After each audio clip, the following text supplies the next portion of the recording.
মধ্যপ্রাচ্যের চলমান সামরিক সংঘাতের কারণে নিয়মিত বিমান চলাচল প্রায় বন্ধ।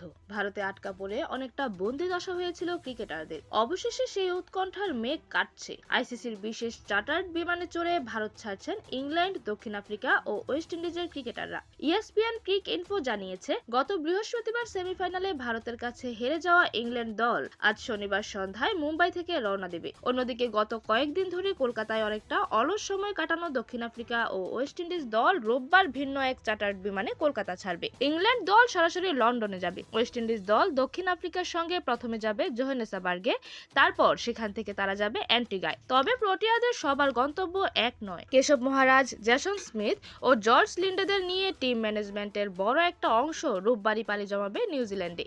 সেখানে 15 মার্চ থেকে শুরু হতে যাওয়া টি-20 সিরিজে খেলবেন তারা। টি-20 বিশ্বকাপ থেকে বাদ পড়ার পর কলকাতাতেই অবস্থান করছে দক্ষিণ আফ্রিকা ও ওয়েস্ট ইন্ডিজ দল। 4 মার্চ সেমিফাইনালে নিউজিল্যান্ডের কাছে দক্ষিণ Africa, West Indies 1 March super 8-এ ভারতের কাছে হেরে বাদ পড়ে। ওয়েস্ট ইন্ডিজ দলের প্রধান কোচ ড্যারেন স্যামি আজ তার এক্স হ্যান্ডেলে ডে 6 লিখে পোস্ট করেন। সুপার 8 থেকে বাদ পড়ার পর ওয়েস্ট ইন্ডিজ দল আজ ষষ্ঠ দিনের মতো ভারতে অবস্থান করছে। জিম্বাবুয়ে দলও একই সমস্যায় পড়েছিল। 1 মার্চ তাদের শেষ ম্যাচ হলেও দলের একাংশ ভারত ছাড়তে পেরেছে গত বুধবার। এইরকমই যে কোনো খেলার আপডেট সবার আগে পেতে অবশ্যই চ্যানেলটি সাবস্ক্রাইব করে রাখুন। ধন্যবাদ। প্লেবাজ নিউজ।